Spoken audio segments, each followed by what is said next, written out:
Hi, today I'm going to read Chapter 10 from Tales of a Fourth Grade Nothing, our last chapter.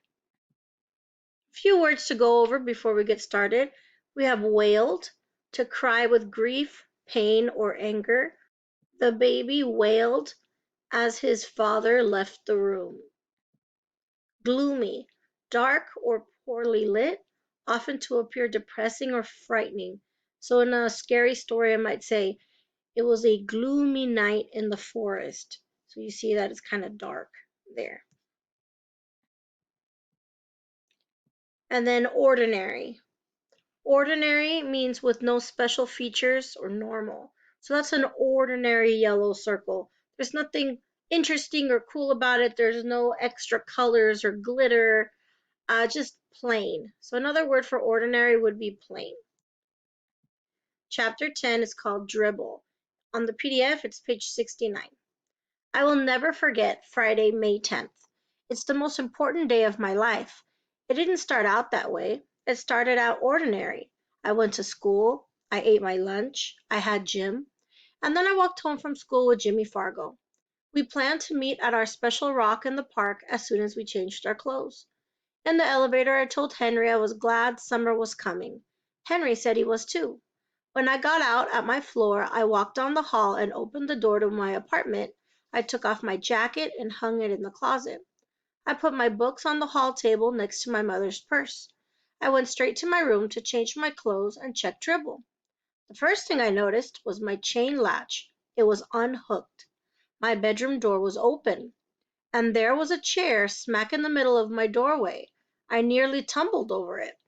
I ran to my dresser to check Dribble. He wasn't there. His bowl with the rocks and water was there, but Dribble was gone.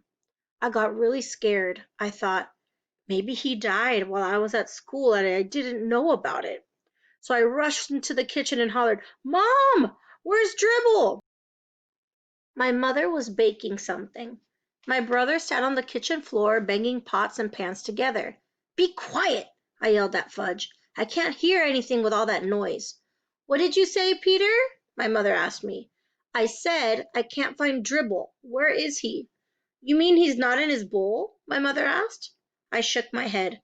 Oh dear, my mother said. I hope he's not crawling around somewhere. You know I don't like the way he smells.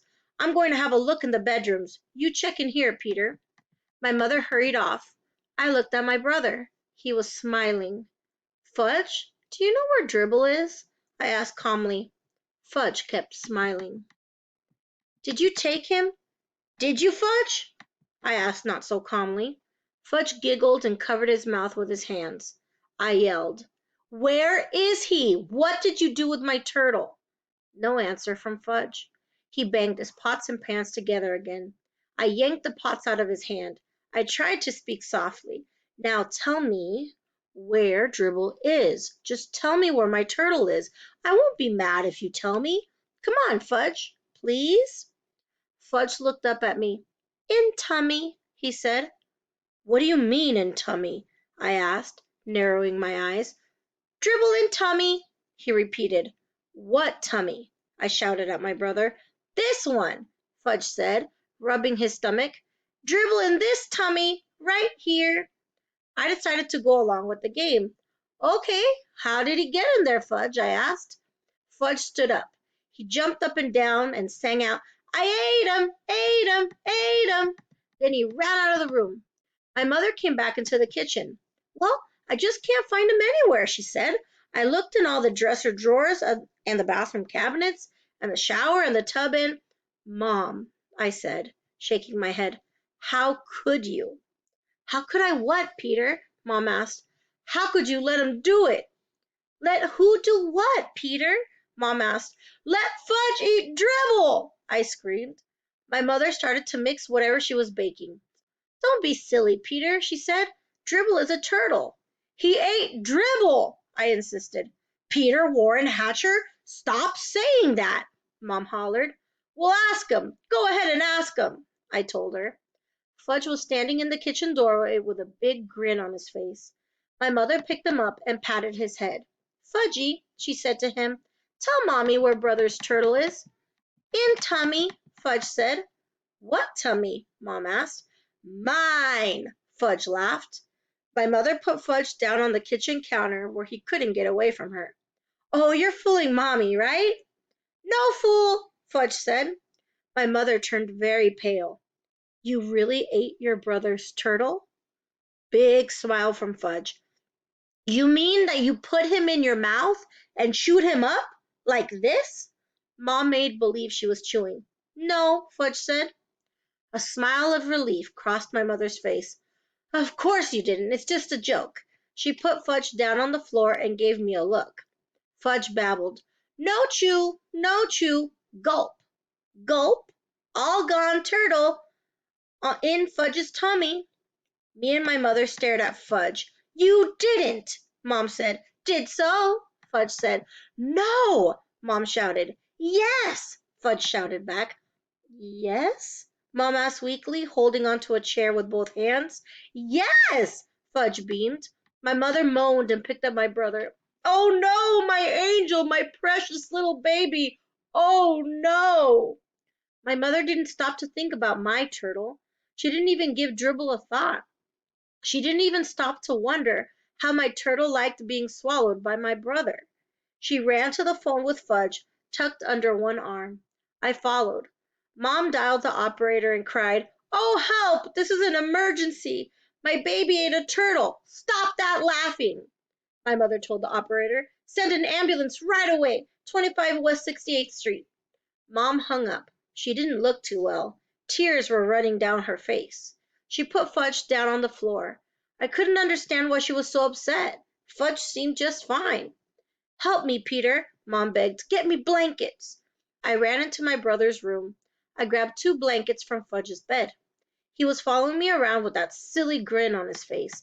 I felt like giving him a pinch. How could he stand there looking so happy when he had my turtle inside him? I delivered the blankets to my mother. She wrapped Fudge up in them and ran to the front door. I followed and grabbed her purse from the hall table. I figured she'd be glad I thought of that. Out in the hall, I pressed the elevator buzzer.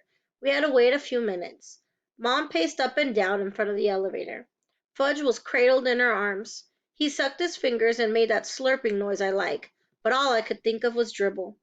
Finally, the elevator got to our floor. There were 3 people in it besides Henry. This is an emergency, Mom wailed. The ambulance is waiting downstairs. Please hurry. Yes, Mrs. Hatcher, of course, Henry said. I'll run her down just as fast as I can. No other stops. Someone poked me in the back. I turned around. It was Mrs. Rudder. What's the matter? She whispered. It's my brother, I whispered back. He ate my turtle. Mrs. Rudder whispered that to the man next to her, and he whispered it to the lady next to him, who whispered it to Henry. I faced front and pretended I didn't hear anything. My mother turned around with Fudge in her arms and said, That's not funny, not funny at all. But Fudge said, Funny, funny, funny, Fudgy. Everybody laughed. Everybody except my mother. The elevator door opened.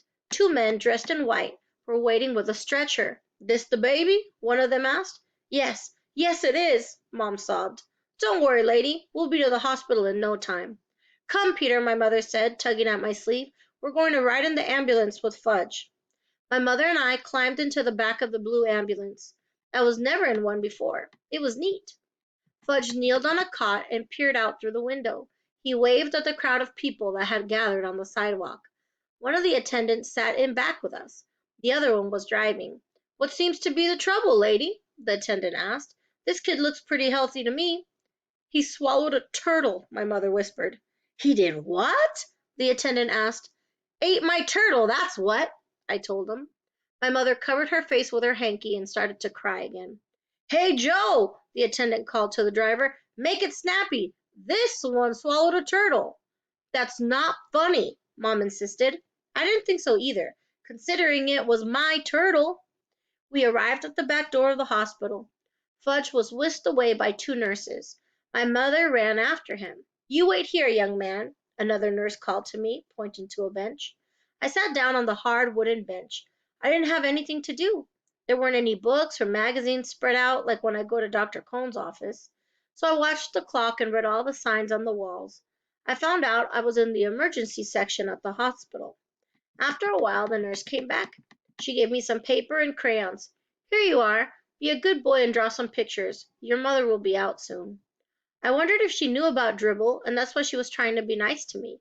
I didn't feel like drawing any pictures. I wondered what they were doing to Fudge in there. Maybe he wasn't such a bad little guy after all.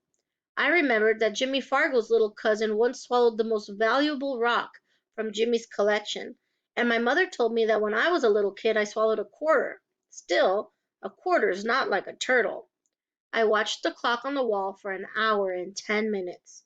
Then a door opened and my mother stepped out with Dr. Cohn.